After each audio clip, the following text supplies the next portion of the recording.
Hello everyone, this is Moloy and you are watching the Digital Study Point Bangla YouTube channel. আরও একটা নতুন পর্বে তোমাদের প্রত্যেককে জানাই স্বাগত। প্রতিদিনের ন্যায় আজকেও আমরা বিপিএসসির প্রিভিয়াস ইয়ার কোশ্চেন অ্যানালাইসিস করব। আজকে যেহেতু শনিবার তাই আমরা প্রত্যেক শনিবার কম্পালসারি পেপার নিয়ে আলোচনা করি। আজকে আমরা ইংলিশ পেপারটা দেখে নেব, অর্থাৎ আজকে যে ইংলিশ পেপারটা আমরা দেখব সেটা টিআরই 1.0 এর একটা প্রশ্ন। টিআরই 1.0 এ আসা কম্পালসারি ইংলিশ পেপারটা আজকে আলোচনা করব। যারা নতুন তাদের উদ্দেশ্যে বলে রাখি, আমরা সোম থেকে রবি প্রত্যেক দিন বিপিএসসির ক্লাস দিয়ে থাকি। সেটা তোমরা দুটো টাইমে পাবে, একটা 6 PM এবং একটা 9 PM। 6 PM এ তোমরা everyday previous year question analysis পাবে, অর্থাৎ জিকে জিএস পার্টটার যে প্রিভিয়াস ইয়ার কোশ্চেন সেটা তোমরা প্রত্যেক দিন একটা করে সেট পাবে। তার পাশাপাশি শনিবার এবং রবিবার তোমরা ল্যাঙ্গুয়েজ পেপারটা অর্থাৎ কম্পালসারি ল্যাঙ্গুয়েজ পেপারের কোশ্চেনগুলো আলোচনা দেখতে পাবে সন্ধ্যা 6টায়, এবং রাত্রি 9টায় আরও একটা ক্লাস করানো হয়, সেটা হচ্ছে এক্সপেক্টেড কোশ্চেন বিহার জিওগ্রাফি এবং বিহার জিকে রিলেটেড। এই পর্বগুলো শেষ হলে আমরা পরবর্তীতে বাকি সাবজেক্টগুলোর বিস্তারিত ক্লাস আনবো এই চ্যানেলে। তাই চ্যানেলে নতুন হয়ে থাকলে অবশ্যই চ্যানেলটি সাবস্ক্রাইব করে রাখো, আর ভিডিওটা ভালো লাগলে অবশ্যই এই বন্ধুদের মধ্যে লাইক এবং শেয়ার করে দিও। চলো বেশি দেরি না করে আজকের ক্লাসটা শুরু করা যাক। প্রথমেই আমরা ইংরেজি প্রশ্নপত্রটা দেখে নেব। দেখতেই পাচ্ছ পার্ট 1-এ ইংরাজি রয়েছে। তার আগে বলে রাখি 1.0 এর মধ্যে ইংলিশ কোশ্চেন 25টা করে থাকতো এবং বাংলা কোশ্চেন 75টা করে থাকতো। তার মানে বোঝা গেল যে টোটাল আমাদের এখানে 100 নম্বরের পরীক্ষা হয়েছিল। কবে? 1.0 এ। এবং 1.0 এর পর 2.0 এটা সিলেবাস চেঞ্জ হয়েছে এবং ল্যাঙ্গুয়েজ পেপারটাকে 30% করে দেওয়া হচ্ছে, অর্থাৎ 30 নম্বরে করা হয়েছে এবং 30 নম্বরের মধ্যে তোমাদের অনলি 9, যাকে বলে 30% পেলে তোমরা কোয়ালিফাই করবে। এটা কোয়ালিফাইং নেচার ল্যাঙ্গুয়েজ পেপারটা, তাই বেশি চাপের নয়, খুব ইজি কোশ্চেন হয়, তোমরা দেখলেই বুঝতে পারবে। চলো প্রথমে যে ইনস্ট্রাকশনটা দেওয়া রয়েছে সেটা আমরা দেখে নিই। প্রথম কোশ্চেনটা তোমরা দেখতে পাচ্ছ 1 to 5 একটা ইনস্ট্রাকশন দেওয়া রয়েছে, বলা রয়েছে fill in the blank with a and the, মানে 1 থেকে 5 পর্যন্ত প্রশ্নগুলো তোমাদের আর্টিকেল দ্বারা পূরণ করতে হবে। এবার দেখো প্রথম প্রশ্নটা, the doctor and nurses are attending to dash injured people. এবার দেখো ইনজিওর্ড শব্দটা যদি তোমরা খেয়াল করো তাহলে দেখো প্রথম অক্ষর রয়েছে আই, আর আইটা কি? ভাওয়াল, কারণ আর্টিকেল করতে গেলে ভাওয়াল এবং কনসোনেন্ট এই দুটো কনসেপ্ট তোমাদের ভালো করে বুঝতে হবে। আমরা ইংরেজি বর্ণমালা অর্থাৎ ইংরেজি টোটাল লেটারগুলো যদি দেখি, সেখানে টোটাল 26টা লেটার রয়েছে। 26টা লেটারের মধ্যে 5টা লেটার হচ্ছে ভাওয়াল, 5টা লেটার ভাওয়াল এবং বাকি 21টা হচ্ছে কনসোনেন্ট। কোন কোন 5টা ভাওয়াল সেটা বলে দিই। এ, ই, আই, ও এবং ইউ, এই 5টা ভাওয়াল রয়েছে ইংরেজিতে, ইংরেজি বর্ণমালায়। এবার এই ভাওয়াল দিয়ে শুরু যে কোনো শব্দের আগে সবসময় অ্যান বসে এবং কনসোনেন্ট দেওয়া শব্দের আগে সবসময় এ বসে। এটা হচ্ছে জেনারেল রুলস, সাধারণ নিয়মটা এখানে কাজ হয়ে যাচ্ছে। দেখো যেহেতু ইনজিওর্ড শব্দটা আই দিয়ে শুরু অর্থাৎ ভাওয়াল দিয়ে শুরু, তাই এখানে অ্যান বসবে, তাহলে এক্ষেত্রে অপশান বি হয়ে যাবে। নেক্সট দেখো, dash engineer of ISRO have done A task. Engineer শব্দটা খেয়াল করো, ইঞ্জিনিয়ারের প্রথম অক্ষর হচ্ছে ই। এবার ইঞ্জিনিয়ার ই দিয়ে শুরু সেহেতু আমাদের এর অ্যান্সার নিয়ে নিতে হবে অ্যান। এক্ষেত্রে উত্তর কি হবে? এক্ষেত্রে আমাদের option B is the correct answer. Next দেখো 3 নম্বর প্রশ্নটা, the child is crying please buy dash ice cream. দেখো আইসক্রিমের আই প্রথম অক্ষর, আই যেহেতু এটাও একটা ভাওয়াল, অতএব এটাতেও আমাদের অ্যান হবে, তাহলে option B is the correct answer.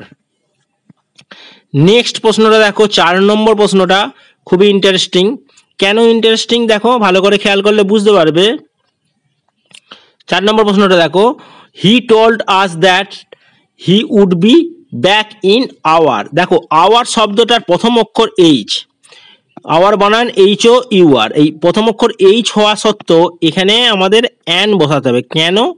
যখন কোনো কনসোনেন্ট দেওয়া শব্দ, বিশেষ করে এইচ কনসোনেন্ট দেওয়া শব্দের ক্ষেত্রে যখন এইচের উচ্চারণ থাকে না, মানে এটা এইচ দেওয়া শুরু হওয়া সত্ত্বেও ভাওয়েলের উচ্চারণ আসে। দেখো আওয়ার আমরা উচ্চারণ করছি, হাওয়ার উচ্চারণ করিনি, আওয়ার উচ্চারণ করছি, মানে এইচের উচ্চারণটা আসছে না।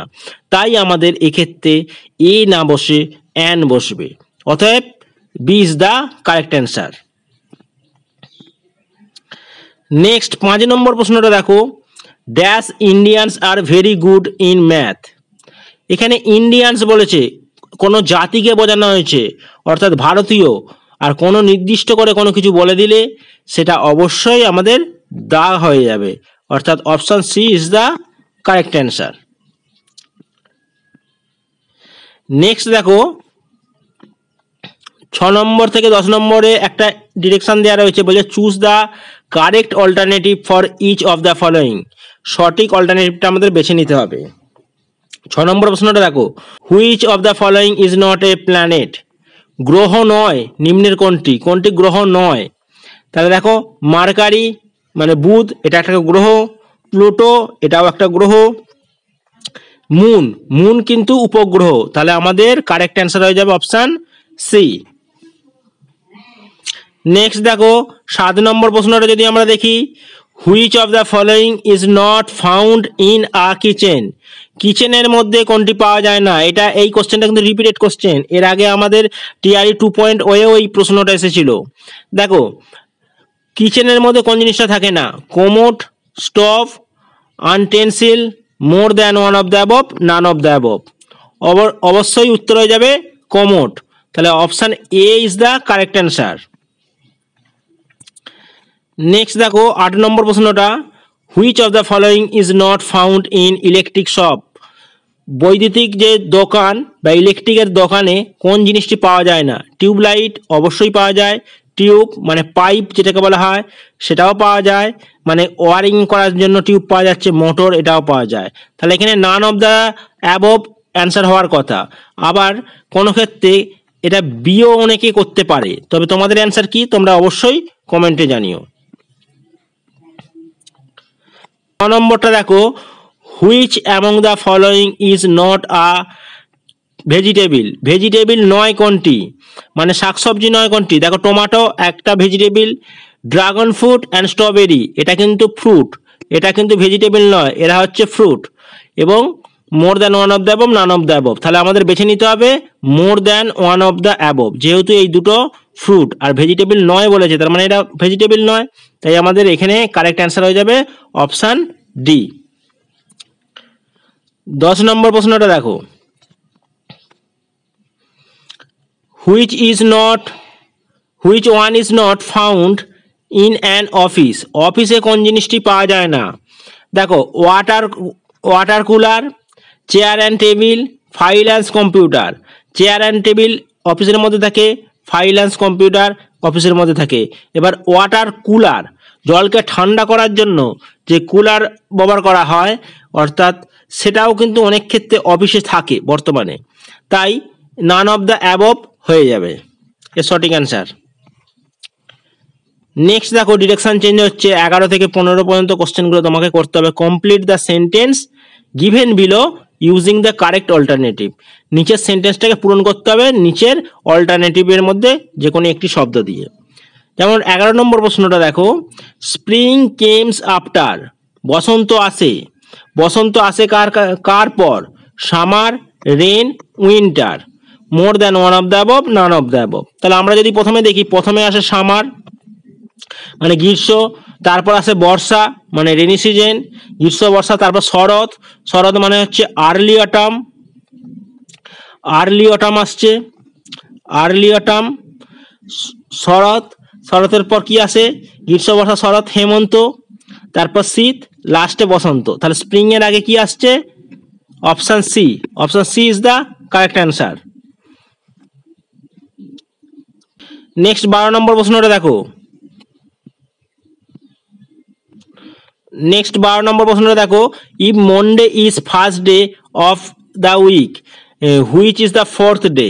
প্রথম সপ্তাহের প্রথম দিন ধরা হয়েছে মন্ডে, তারপরে চতুর্থ দিন কোনটা? দেখো মন্ডের পর 1 2 3 4, মন্ডের পর চতুর্থ দিন আমাকে বলেছে সপ্তাহের প্রথম দিন সোমবার, তার চতুর্থ দিন কোনটা?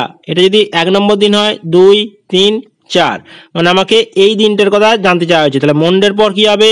টুইসডে, তারপর ওয়েডনেসডে, তারপর থার্সডে। তাহলে চতুর্থ দিন কোনটি হচ্ছে? থার্সডে। তাহলে আমাদের কোন অপশনটা? Option C. Option C is the correct answer.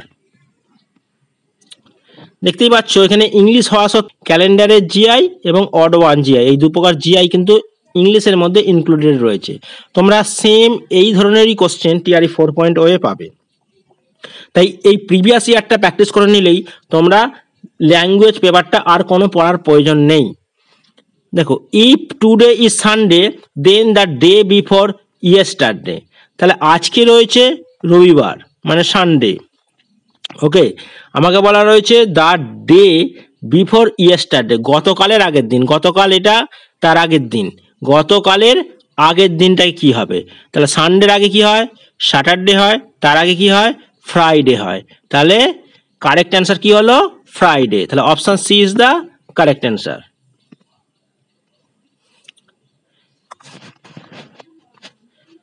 Next দেখো 14 নম্বর প্রশ্নটা দেখো। 14 নম্বর প্রশ্নটা দেখো, July came before the month of. July কোন মাসের? July came before the month of, মানে কোন মাসের আগে জুলাই আসে? তাহলে জুলাইয়ের পরবর্তী মাসের নাম জানতে চাচ্ছে। জুলাইয়ের পরবর্তী মাসের নাম কি? আগস্ট। তাহলে আগস্ট অপশন সি এ রয়েছে, তাহলে C is the correct answer. Next 15 নম্বর প্রশ্নটা দেখো, look at the dash in the sky. Look at the dash in the sky. Look at the, দেখো রক্স তো কোনো স্কাইয়ের মধ্যে থাকবে না, আকাশের মধ্যে কোনটা থাকে? রক্স থাকে? নো। রোজ থাকে? নো, রোজ মানে গোলাপ। এবার বার্ডস থাকে? অবশ্যই থাকে আকাশে। তাহলে option C is the correct answer. Next দেখো, এখানে ডিরেকশন চেঞ্জ হচ্ছে। 16 নম্বর থেকে 20 নম্বর পর্যন্ত আলাদাভাবে করতে বলা হয়েছে। কি বলা রয়েছে দেখো, choose the correct alternative for each of the following. 16 থেকে 20 নম্বর পর্যন্ত অঙ্কগুলো ব্লাড রিলেশনের সম্পর্কগুলো দেওয়া রয়েছে। ব্লাড রিলেশনের যে জিআই সেইগুলো দেওয়া রয়েছে। দেখো প্রশ্নটা দেখো, brother's wife is. Brother's wife মানে ভাইয়ের বউ। ভাইয়ের বউকে তুমি কি বলবে? Sister, sister in law, brother, more than one of the above, none of the above. তাহলে এখানে কি হবে? বাদার্স ওয়াইফ মানে বৌমা, তাহলে সেক্ষেত্রে তুমি কি বলতে পারো? সে তোমার থেকে ছোট, তাহলে সিস্টার ইন ল এটা হবে। Option B is the correct answer. Next দেখো,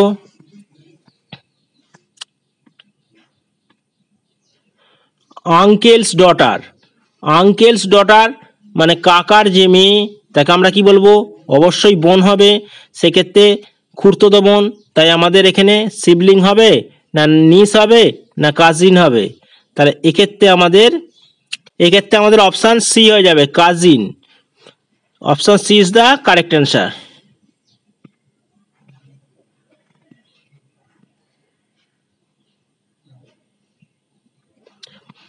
নেক্সট দেখো 18 নম্বর প্রশ্নটা দেখো,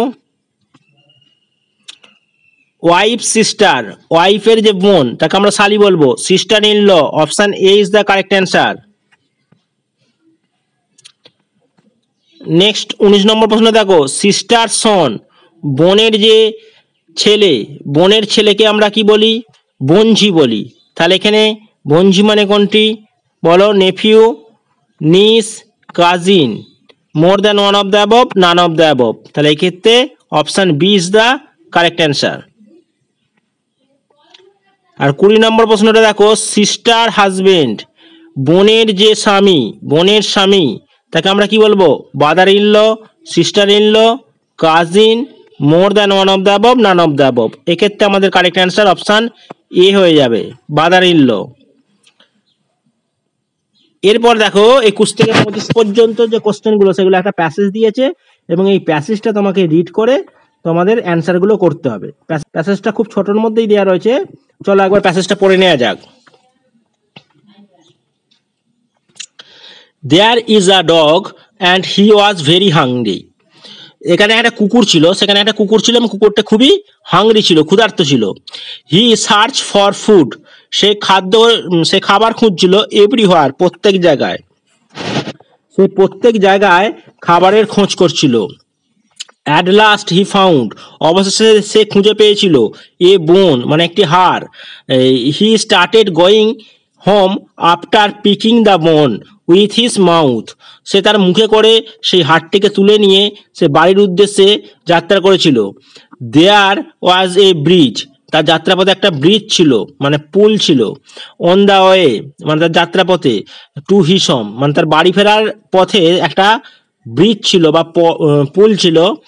হোয়েন হি স্টার্টেড ক্রসিং ইট, যখন সে সেটা পার করছিল, অর্থাৎ যে যখন সে পোলটার ওপর দিয়ে রাস্তাটা পার করছিল, he saw his reflection in water, সে তার প্রতিচ্ছবিটা জলে দেখতে পেল। দ্য ডগ থট, কুকুরটি ভাবলো, that there was another dog with a bone in water, সে ভাবলো অন্য একটি কুকুর আরও একটি হাড় নিয়ে জলের মধ্যে রয়েছে। He wanted to get that other বোন টু, সে সেই অন্য হাড়টিও পাওয়ার চেষ্টা করলো, পেতে চাইল। So the dog started barking at his own reflection, তাই কুকুরটি তার প্রতিচ্ছবির দিকেই চিৎকার করতে শুরু করলো।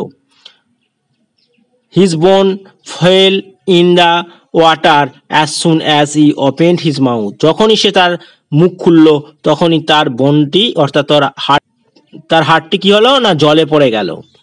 The greedy dog lost his bone, সে তার হাড়টি হারিয়ে ফেললো, অর্থাৎ গ্রেডি ডগ মানে লোভী কুকুরটি তার হাড়টি হারিয়ে ফেললো। হাড় মানে এখানে মাংসটি, যে মাংসটি খাবার জন্য সে নিয়েছিল সেটা হারিয়ে ফেললো। এবার আমরা প্রথম প্রশ্ন চলে যাই প্যাসেজ থেকে। দেখো ইজি ইজি, তোমরা প্যাসেজটা থেকেই পাস করে যাওয়ার মতো অ্যান্সার তুলে নিতে পারবে। দেখো, what did the dog started crossing, what did the dog started crossing মানে কি পার করছিল কুকুরটি? Rod, bridge, water. তাহলে option B is the correct answer. কোনো কিছু পার করছিল কোনটি? শুধুমাত্র ব্রিজটি। নেক্সট দেখো 22 নম্বর প্রশ্ন, what did the hungry dog find, ক্ষুধার্ত কুকুরটি কি খুঁজছিল? ওয়াটার, ফুড না বন? অবশ্যই option B is the correct answer হয়ে যাবে, কারণ সে খাবারের খোঁজ করছিল, বনের খোঁজ করেনি, কিন্তু খাবার খুঁজতে গিয়ে সে হাড়টা পেয়েছিল। নেক্সট দেখো, নেক্সট হয়ে যাবে 23 নম্বর প্রশ্ন, the dog barking, the dog barked and the bone fell down from his, মানে যখনই কুকুরটি চিৎকার করলো তখন তার মুখে থাকা হাড়টি পড়ে গিয়েছিল। তাহলে কোথা থেকে পড়ে গিয়েছিল? Leg, body, mouth. Option C is the correct answer, মুখ থেকে হাড়টি পড়ে গিয়েছিল। নেক্সট দেখো 24 নম্বর প্রশ্নটা খেয়াল করো। প্রশ্নটা দেখো, what did the dog want from the others dog he saw in water, জলের মধ্যে থাকা অন্য কুকুরটিকে দেখে তার কাছ থেকে সে কি পেতে চাইছিল? বন, ব্রিজ, ফুড? অবশ্যই বন হবে, এক্ষেত্রে হাড়টি সে পেতে চাইছিল। Option A is the correct answer. আর 25 নম্বর প্রশ্নটা খেয়াল করো, the moral of the story, এই স্টোরির মোরাল কি বা এই স্টোরির নীতিকথা কি? ডোন্ট ওপেন ইউর মাউথ, তোমার মুখটা খোলো না। Don't bark at another dog, অন্য কুকুরের প্রতি চিৎকার করো না। নাকি ডোন্ট বি গ্রেডি, লোভী হও না? তাহলে option C is the correct answer. এই ছিল কম্পালসারি ইংলিশের 25টা প্রশ্ন, সবটা আলোচনা করে দিলাম। তোমরা অবশ্যই বুঝতে পারছো যে কি ধরনের কোশ্চেন তোমাদের টিআরই 4.0 আসবে কম্পালসারি পেপার থেকে। ভিডিওটা যদি ভালো লেগে থাকে, ইনফরমেটিভ মনে হয়, অবশ্যই একটা লাইক এবং শেয়ার করে দিও। তার সাথে বলে রাখি, আমাদের একটা কমপ্লিট ক্র্যাশ কোর্স চালু রয়েছে জিকে জিএস পেপারের ওপর। সেই কোর্সটা তোমরা নিলে এই সমস্ত কম্পালসারি পেপারগুলো উইথ সলিউশন সেটাও তোমরা পেয়ে যাচ্ছ পিডিএফ সহকারে। তাই ওই কোর্সে যারা এনরোল করতে চাইছো তারা অবশ্যই স্ক্রিনে দেওয়া নম্বরে যোগাযোগ করে নিও। থ্যাংক ইউ, দেখা হচ্ছে নেক্সট ক্লাসে।